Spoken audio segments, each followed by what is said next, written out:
Okay, folks, this is what's going on. I finally got it.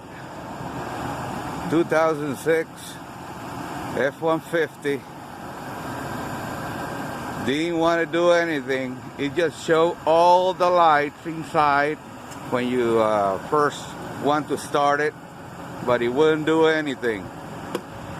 I checked the fuses to see if some of them were blown. Sorry about that, radio.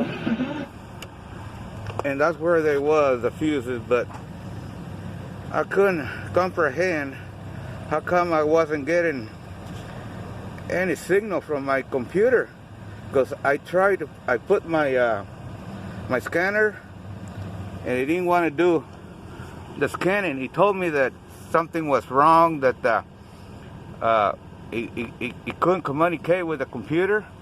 So right there and then I thought it had to be a wire somewhere, that because it wasn't a fuse, so it had to be a wire somewhere. It was disconnected or corroded, or I don't know. So I started checking, and yeah, there's this ground over here.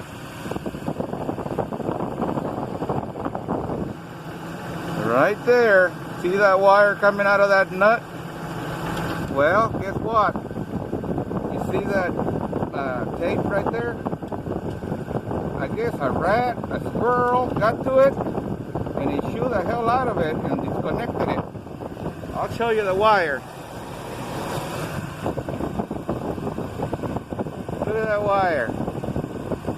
That was all chewed up.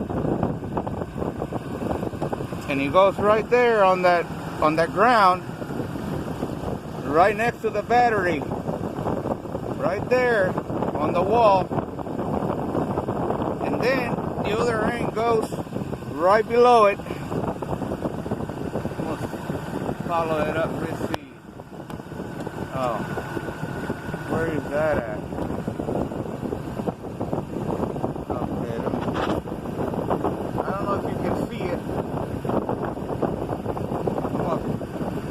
Pull it a little bit. See that? See that wire? It goes right down there, right on that Y, upside down Y. A ground wire comes out of that junction Y right there, and goddamn squirrel, excuse my language, ate it there, and before you got to the nut on the ground. So if you have the same symptoms, that your truck will not start or crank or do anything, not even a click, that's your problem. I hope it helps somebody out there, because I've been doing this for 3 hours. Got lucky. I finally took the battery out, and that way I could see where that ground was supposed to go, because I couldn't find a place that it would go. Finally I took the battery out, and then I could see it. It was just a little bit hanging out, and I solder it. It don't look pretty, but it's working. All right, like and subscribe if I help you. Bye.